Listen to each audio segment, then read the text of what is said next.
नमस्कार दोस्तों, JP stenography YouTube channel पर आपका स्वागत है। यह डिक्टेशन 100 शब्द प्रति मिनट का होगा जो कि 5 मिनट तक बोला जाएगा। जनसत्ता से लिया गया है। 10 सेकंड बाद स्टार्ट किया जाएगा। दोस्तों, अगर आप चैनल पर नए हैं तो पहली बार आए हैं तो चैनल को सब्सक्राइब जरूर करें, साथ ही बेल आइकन भी ऑन कर दें ताकि आपको डेली नए नए शब्दों की डिक्टेशन और नोटिफिकेशन सबसे पहले मिलती रहे। Ready start. यह सही है कि विश्व स्तर पर होने वाली राजनीतिक उथल-पुथल, युद्ध और प्राकृतिक आपदाओं का असर समूची दुनिया की अर्थव्यवस्था पर पड़ता है और यह कोई अचानक पैदा हुई स्थिति नहीं है, लेकिन पिछले कुछ साल इस लिहाज से ज़्यादा संवेदनशील रहे हैं कि कई स्तर पर पैदा हुई अस्थिरता ने अमूमन सभी देशों की आर्थिक गतिविधियों पर नकारात्मक असर डाला और स्वाभाविक ही वैश्विक स्तर पर होने वाले आकलनों में इसे लेकर चिंता उभरी।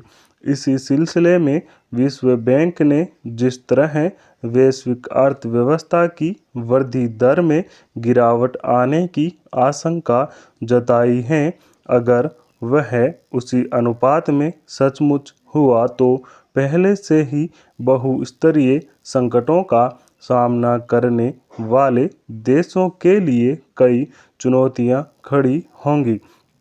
इसे लेकर जिस तरह के आकलन सामने आए हैं उसमें खुद धनी और विकसित देश भी इसकी चपेट में आ सकते हैं, लेकिन बुनियादी ढांचे में वैकल्पिक व्यवस्थाओं के बूते कुछ देश तात्कालिक तौर पर तो इसका सामना कर भी ले सकते हैं, लेकिन उनके लिए भी शायद बड़े झटकों को सहना मुश्किल ही होगा।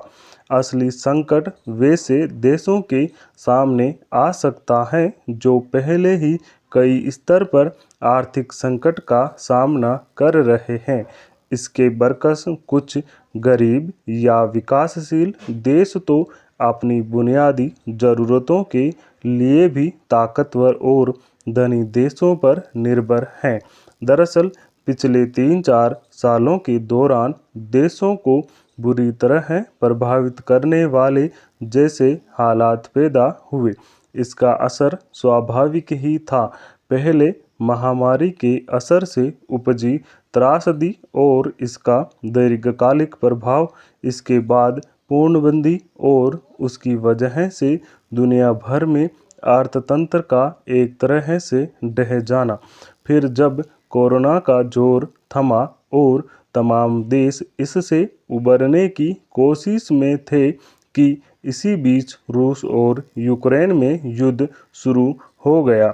जाहिर है इस सब के बीच आर्थिक गतिविधियां जिस प्रतिकूल हालात का सामना कर रही हैं उसका मिला-जुला असर वैश्विक अर्थव्यवस्था पर पड़ना ही है। फिर अभाव से जूझते देशों और उनके नागरिकों की निजी आर्थिक मुश्किलें भी बढ़ती रही, मगर इसके समांतर परिस्थितियों का हवाला देकर बैंकों की ओर से ब्याज दरें भी ऊंची रखी गई।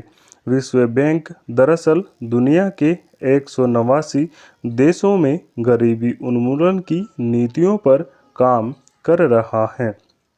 उसने अपने ताज़ा आकलन में कहा है कि वर्ष 2023 में वैश्विक अर्थव्यवस्था की वृद्धि दर 2.1% रहेगी, जबकि पिछले साल यह 3.1% रही थी। यानी महामारी और पूर्णबंदी के उथल-पुथल के दौर में भी विश्व की अर्थव्यवस्था में वृद्धि दर मौजूदा दौर से बेहतर स्थिति में थी।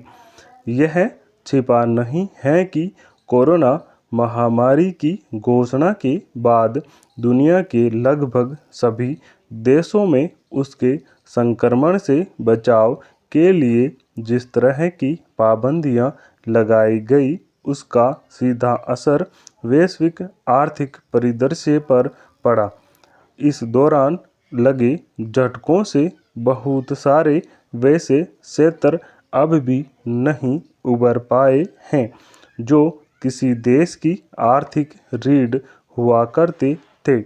इसके बाद अमूमन सभी देशों को महामारी के दौर में अपने लाचार नागरिकों को भूख से बचाने की भी चुनौती खड़ी हो गई थी। स्टॉप। दोस्तों, इस डिक्टेशन का PDF लिंक डिस्क्रिप्शन में मौजूद है, आप वहां से जाके डाउनलोड कर सकते हैं। साथ ही ये डिक्टेशन और इसका PDF व्हाट्सएप ग्रुप पर भी शेयर किया जाता है, जिसका लिंक डिस्क्रिप्शन में मौजूद है, आप ज्वाइन कर सकते हैं। दोस्तों, अगर डिक्टेशन अच्छा लगे, पसंद आए तो लाइक शेयर कमेंट जरूर करें। सब्सक्राइब करना ना भूलें। Thank you.